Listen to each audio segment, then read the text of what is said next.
There are few experiences in life that pierce the human soul as deeply as the loss of a loved one. It is an encounter with absence, a sudden silence where once there was laughter, a chair left empty at the table, a voice we search for in the corridors of memory but can no longer hear. Grief is not simply an emotion. It is an initiation into a deeper dimension of life, a confrontation with the fragility of our existence, and yet, paradoxically, a doorway to growth, to meaning, and to a profound reshaping of the soul. The journey of coping with loss is not about erasing the pain, but about learning to carry it in a way that transforms us. Today, I will share with you 5 essential truths that can guide us through this path, 5 lights that, even in the darkest night of sorrow, can remind us that healing is possible. When we lose someone we love, the mind resists. It clings to fragments of what was, the sound of a familiar voice, the memory of a final embrace, the unfinished conversations that echo in silence.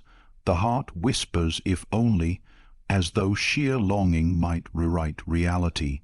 Yet no force of will, no wishful thought, can undo what has already unfolded. The first step in healing is to accept the reality of loss, not as an abstract idea, but as something that penetrates deeply into the core of our being. And this acceptance is perhaps the most difficult of all, for it requires us to confront the raw truth that life has changed forever, and that no act of denial can restore what has been taken. The mind, in its desperate attempt to protect us, often creates illusions. It convinces us that the departed is only temporarily absent, that perhaps one day the phone will ring and we will hear their voice again. This illusion, while comforting, is a prison. It chains us to the past and prevents us from living in the present. Healing begins only when we dare to open our eyes fully and see things as they are. It is like standing in a cold, harsh wind.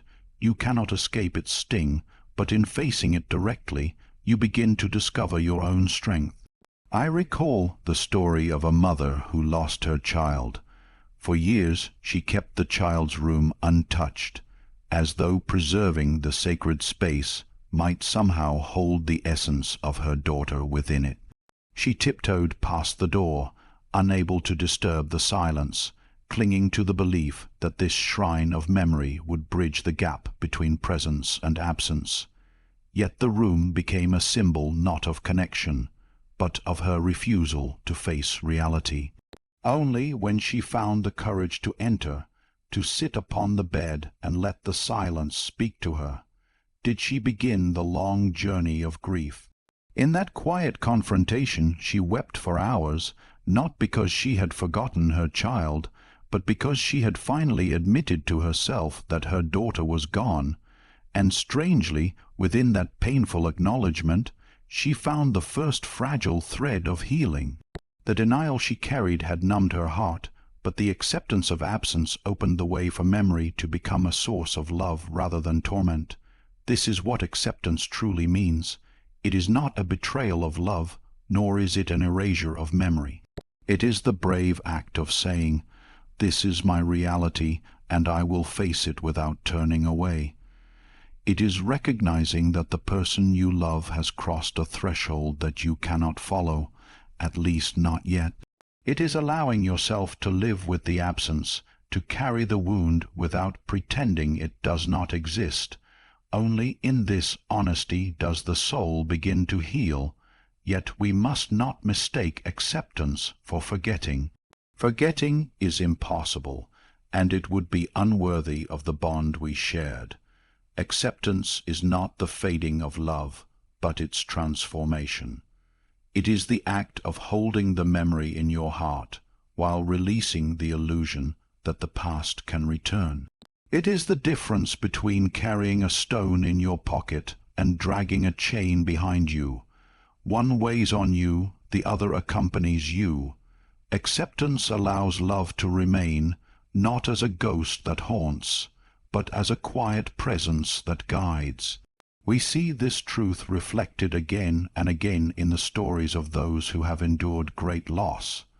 There is the widower who sets an extra chair at the table each year on his anniversary, not in denial, but in reverent recognition that the bond still lives in memory. There is the father who plants a tree in the name of his son, watching it grow year after year as a symbol of life continuing, not erasing what was lost, but acknowledging its lasting influence. These acts are rooted in acceptance, in facing the absence without pretending it is not there, and in allowing the love to remain as a source of meaning. The danger of resisting this acceptance is that we wander endlessly in a shadow world of longing. When we deny loss, we live in a half-reality. The present becomes muted. Life around us fades into grey, because we are not truly here. We are trapped in a world of if only. How many people have you seen who carry grief for decades, not because the love was too deep to ever heal, but because they refused to accept what was real? They live not with the memory of their loved one, but with the refusal to acknowledge their absence. And in doing so, they lose not only the past, but also the present. Acceptance is an initiation. It is like being cast into darkness and learning to see with new eyes. In the moment of deepest grief, we feel as though the world has ended, but slowly, when we face the truth, we discover that life, though changed, continues. And with that continuation comes the opportunity to transform grief into a deeper form of love. The pain becomes a reminder of the value of life, of the fragility of every connection, of the urgency to live authentically with those who remain. Think of it this way: when you accept loss, you honor not only the one who has passed, but also yourself. You refuse to live in illusion. You say, "I will not deny reality because I have the strength to face it." This strength does not come all at once. At first, it feels unbearable. Acceptance may arrive in small fragments: an empty chair noticed at breakfast, a silence in the evening, the realization that a familiar habit no longer fills the space it once did. Each recognition cuts like a knife, yet each one carves a deeper space for healing. The heart does not grow smaller through grief. It grows larger, capable of holding both pain and love simultaneously. What begins as raw suffering slowly transforms into a quiet reverence. The wound remains, but it no longer festers. It becomes a scar that tells a story, not of defeat, but of endurance, of love strong enough to survive even death. That is the paradox of acceptance. In facing loss fully, we do not lose the person entirely. We lose their physical presence, yes, but their essence remains woven into the very fabric of who we are. To accept is to let go of the futile struggle against reality. It is to surrender not in despair but in trust, that life, in all its mystery, still holds meaning even in the face of death. And though the road is long, and the nights are often heavy with sorrow, this acceptance is the first step toward walking with grief as a companion rather than as a captor. Grief is one of the most profound experiences we are ever called to endure, and yet, paradoxically, it is one of the most misunderstood.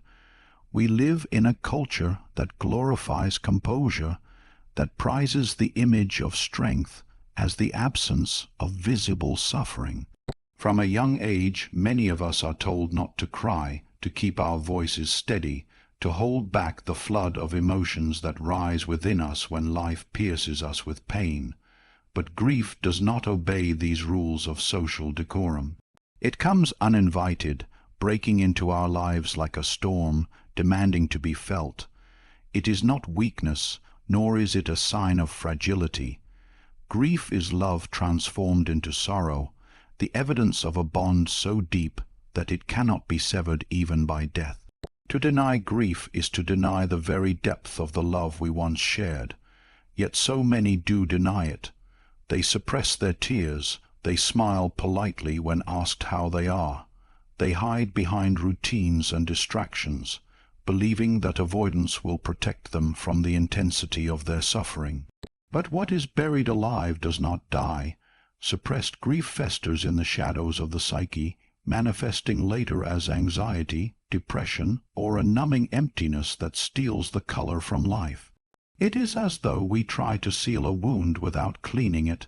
The infection spreads silently until it consumes us. True healing comes only when we allow ourselves to feel grief in its rawest form, when we let the tears fall, when we permit the body to tremble under the weight of sorrow, when we give voice to the rage, the confusion, the unbearable longing that wells up inside us. The tears you shed are not signs of defeat. They are a natural language of the soul, a cleansing flood that washes through the heart. Think of them as rain falling on parched soil. Without them, the ground of your inner life cracks and hardens. With them, new life, though fragile, begins to take root. This is why grief must not be silenced. It must be given space to express itself, not just in private whispers, but in the openness of our relationships, in safe places where our vulnerability is met with compassion rather than judgment. Psychologists who study grief have long observed that those who give themselves permission to mourn openly fare far better in the long run than those who attempt to suppress their pain. One study revealed that individuals who embraced their grief through crying, speaking, ritual, or other forms of emotional expression were far less likely to develop prolonged trauma or deep psychological distress than those who denied or numbed themselves. This is not merely theory, it is lived reality. When you look into the eyes of someone who has allowed grief to pass through them, you see not only sorrow, but also a strange kind of clarity, a deeper humanity that has been forged in the fire of pain. Consider a man who lost his wife after 40 years of marriage. For months he tried to carry on as if nothing had happened, insisting he was fine, refusing to speak of her name. He buried himself in work, avoided her photographs, and forced himself to hold back tears. But inside, his world grew cold and hollow. One day, during a family gathering, he suddenly broke down, sobbing uncontrollably in front of his children and grandchildren. At first he felt ashamed, but afterward something shifted. He said, "I felt her with me again, not as a ghost, but as love." The tears brought her back. By allowing his grief to surface, he released what had been suffocating him, and in doing so, he reconnected with the love that remained. Grief is not an enemy. It is a companion that demands to be acknowledged. It speaks the language of the body and the soul, not the intellect.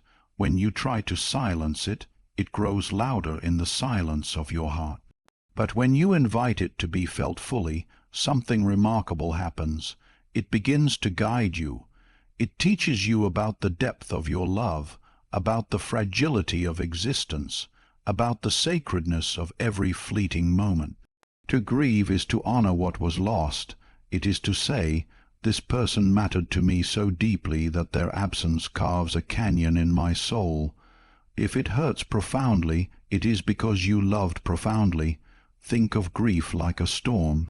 You cannot stop the thunder, nor can you prevent the rain. If you try to ignore it, it still rages on.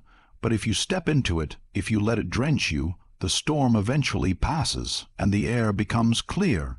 There is a freshness afterward, a strange calm, even a quiet beauty. Grief works in this way. It overwhelms, it shakes you, it tears at the foundations of your being, but if you allow it to move through you, it does not destroy you. It reshapes you. The courage to feel grief is also the courage to be fully alive. Those who suppress sorrow also suppress joy, for the heart that is closed to pain cannot be fully open to love. When you numb yourself to grief, you numb yourself to life. This is why the path of healing demands that we allow grief to have its voice, To cry is not to lose strength, but to reveal it.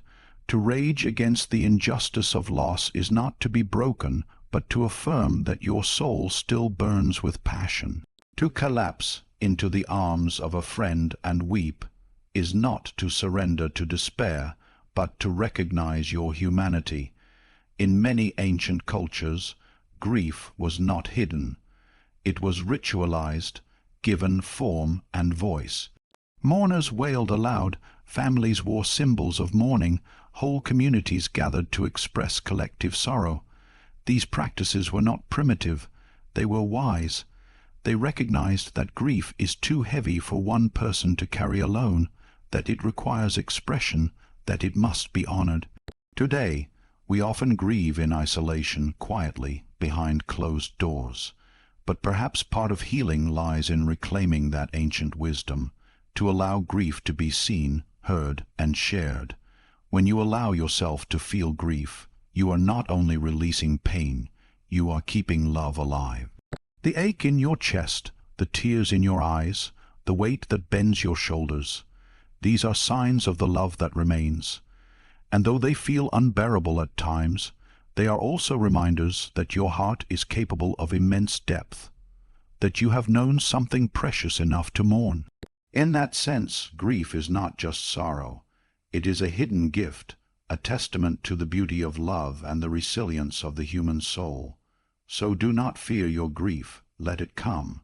Let it wash over you in waves. Let it break you open, for only through that breaking can the light enter. In time the storm will calm, and though the absence will always remain, you will discover a new way of carrying it, not as a weight that crushes you, but as a depth that shapes you. When loss comes, it breaks the fabric of our lives in a way that feels unbearable. We stand among the fragments of what once was, trying to piece together a sense of order, only to discover that the old pattern no longer exists. The questions rise unbidden. Why did this happen? What meaning could there possibly be in such pain? These questions pierce us because they strike at the very heart of what it means to be human. We are creatures who yearn for order, for coherence, for a world that makes sense. But grief throws us into chaos, into a place where reason cannot comfort us, and where explanations seem shallow against the depth of suffering. Yet within these very questions lies the seed of transformation. Meaning cannot be forced, nor can it be manufactured through logic or philosophy alone. It must be discovered through experience, through the courage to dwell in the darkness until the faint light of insight begins to appear. The suffering we endure does not provide answers in the way we often hope, but it does invite us into a deeper relationship with ourselves, with life, and with the memory of the one we have lost. Some find meaning in carrying forward the dreams of those who are gone. To take up their work, to live in alignment with their values, becomes a way of ensuring that death does not mark the end of their influence. A son who grows into the virtues his father once modeled, a daughter who continues the creative work her mother began, a friend who champions the causes that once stirred the heart of their companion. These are all ways in which meaning is forged from pain. In such acts, the departed is not reduced to a memory, but is woven into the fabric of the living present. Others find meaning by offering their story as a beacon to others. A woman who lost her husband to illness once told me, "I could not save him, but I can be present for others. His death became my call to serve." She began to volunteer at a hospice, sitting quietly with those in their final days, holding hands, listening, simply being present in the way she wished someone had been for her. In the depths of her loss, she discovered a purpose that not only honored her husband's life, but also gave her own existence a new depth. The pain was not erased. She still wept. She still felt the emptiness. But through her service the pain was transformed. It became a vessel through which compassion could flow, touching the lives of others in ways she could never have imagined before her suffering. Meaning does not come to us as an intellectual conclusion. It arises as an inner realization, often quiet, sometimes fragile, but deeply alive. It is like a small flame kindled in the darkness. At first it seems insignificant against the vast night of sorrow, yet over time it grows, illuminating the path ahead. To discover meaning is not to solve the riddle of suffering, but to transmute it, to allow the wound itself to become the place where new life emerges. We might think of grief as soil turned over violently by a storm. The ground is broken, the old roots exposed, but in that very disruption, the possibility for new seeds to grow appears. Many who have walked the path of loss will tell you that their pain became the place from which they learned to live more deeply, to love more fiercely, to see life with clearer eyes. They did not ask for this wisdom. It came at a terrible cost, but it became the meaning that allowed them to carry their suffering without being crushed by it. It is important to understand that meaning does not eliminate grief. The absence still aches, the memories still bring tears, the longing remains. But meaning changes the way we hold our grief.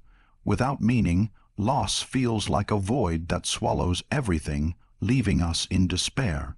With meaning, grief becomes a thread in the larger tapestry of our existence. The pain does not vanish, but it is woven into a story that gives us strength, a story that allows us to continue forward with dignity. I once knew a man who lost his younger brother in a tragic accident. For years he carried anger, asking again and again why such a senseless event had occurred. His life became shadowed by resentment toward fate, toward God, toward the injustice of it all. Only when he began mentoring young men in his community, guiding them away from the recklessness that had taken his brother's life, did his pain begin to take on meaning. He told me, if I can save even one life, then my brother's death is not in vain. The ache of loss never left him, but it was no longer only an ache. It became a force that propelled him into purpose. His brother's absence was real, but so too was the presence of the good he was able to bring into the world. We often imagine that finding meaning in loss requires some grand gesture, some heroic act, but sometimes meaning is found in the smallest choices. It may be in the quiet ritual of lighting a candle each evening in remembrance, or in the simple decision to live each day with greater tenderness toward others. It may be found in the courage to speak of your loved one openly, refusing to let silence erase their influence. It may be found in carrying forward a piece of their character, their kindness, their humor, their patience, making it your own gift to the world. In these small acts, their life continues to ripple outward, long after their physical presence is gone. The search for meaning is not without struggle. There will be days when the pain feels meaningless, when no answer satisfies, when despair threatens to consume.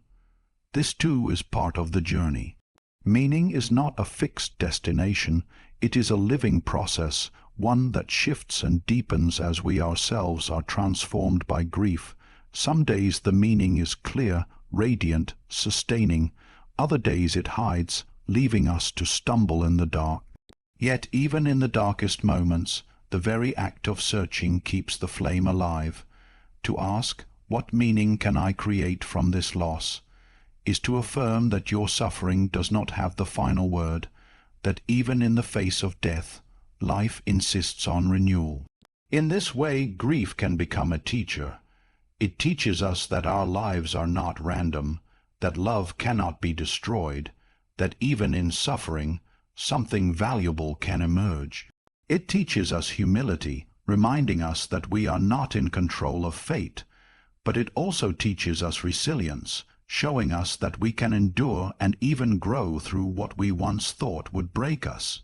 So when the pain of loss threatens to consume you, Remember that within the very heart of that pain lies the possibility of meaning. It will not erase your grief, nor will it restore what was lost, but it can transform the way you carry your sorrow. It can turn absence into presence, despair into compassion, emptiness into purpose. In finding meaning, the memory of your loved one does not fade into shadow. It becomes a guiding force, a light that continues to shape you long after their body is gone. When death enters our lives and takes from us someone we love, the silence it leaves can feel unbearable. The absence presses against us like a weight, and in those early days of grief it seems as though everything has been extinguished. Their laughter is no longer heard, their footsteps no longer echo in the hallways, their warmth no longer fills the spaces we once shared. It is easy to believe in that moment that the relationship has been severed forever, that all that remains is the pain of the loss. Yet this is not the full truth, for though death takes the body, it cannot take away the essence of what was given and received in love. That remains, not in the form we once knew, but in a new and enduring way that continues to live within us. Love does not end, it only changes form. The soul instinctively knows this, even if the mind struggles to accept it.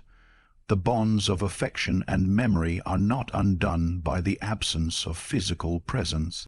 They continue to reverberate in the choices we make, the values we carry, the gestures and words that have been woven into our being through years of connection. To stay connected to a loved one after death is not an act of denial. It is an act of recognition. It is the acknowledgement that the depth of love cannot be undone by mortality, and that the one we mourn still walks with us, though in a subtler, quieter way. There was a man who lost his father when he was still a young adult, just beginning to shoulder the responsibilities of life. In moments of doubt and struggle, he would pause and ask himself, "What would Dad say here?" And in the stillness of that reflection, he would hear the echo of his father's wisdom, phrases he had heard 1,000 times, advice that was once spoken across the dinner table, lessons that had been impressed upon him through actions more than words. Though his father was gone, the bond remained as a living presence in his decisions, guiding him toward integrity and courage. He later shared that he never truly felt abandoned, because his father's influence had become part of his inner compass. Death had changed the form of the relationship, but it had not destroyed it. This is one of the most profound truths we can discover when coping with grief. The love we shared remains alive within us. It is inscribed into the very fabric of our souls, woven into our identity in ways that time cannot unravel.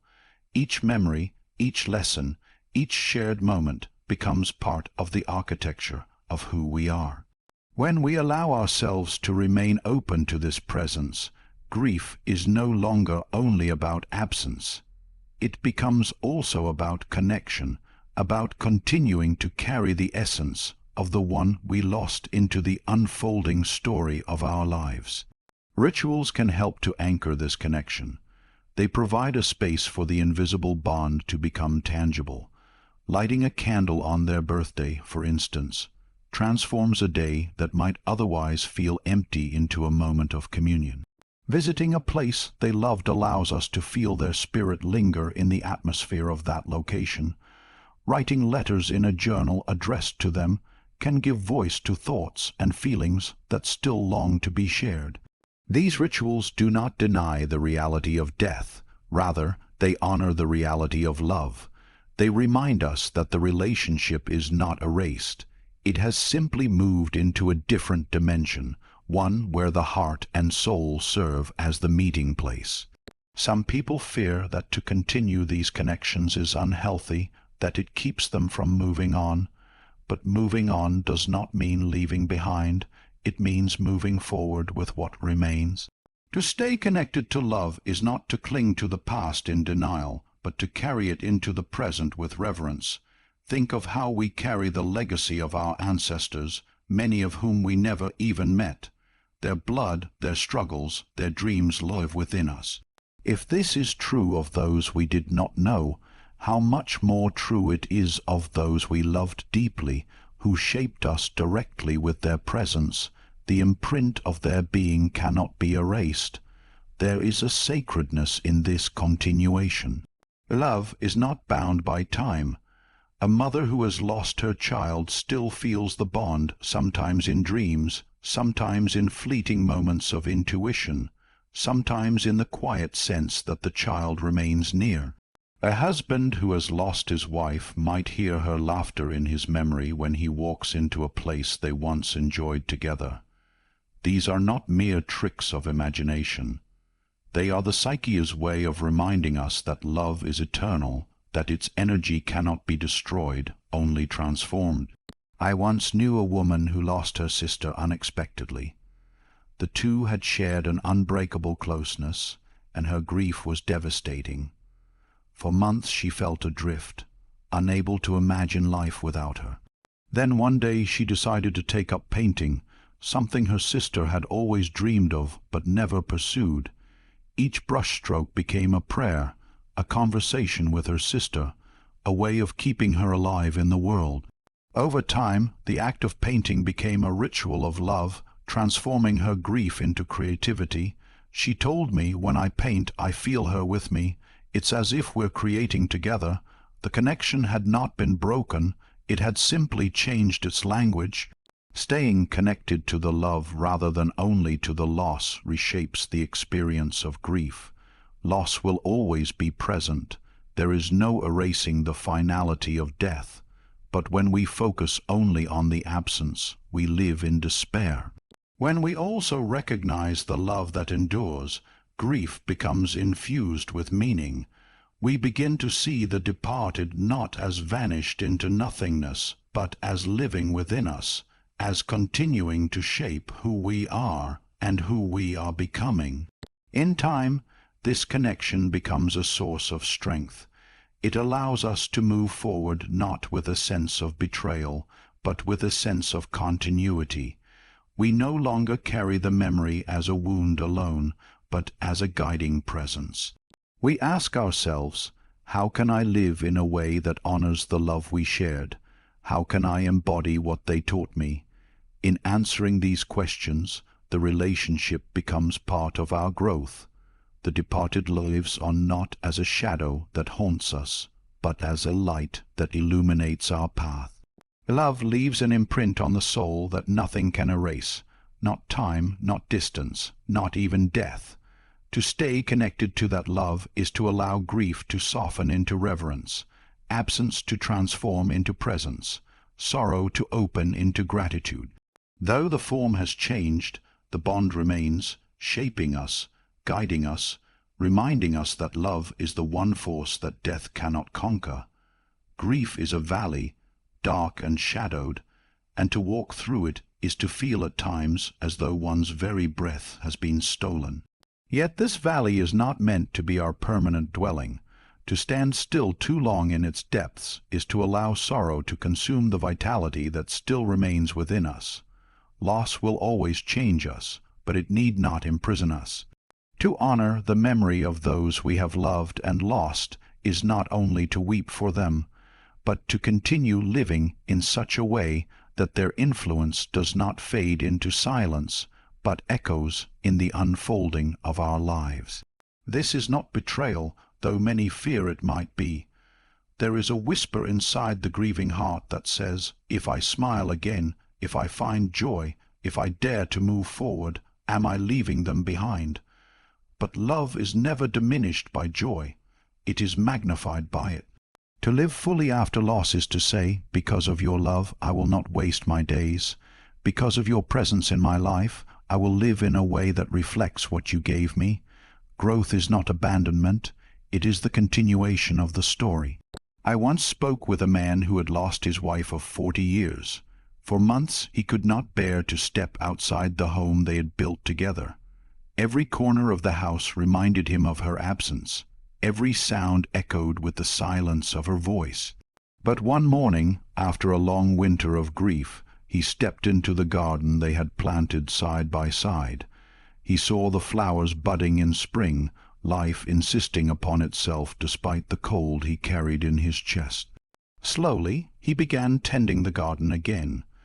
In the act of nurturing those plants, he realized he was also nurturing the bond he still carried with her.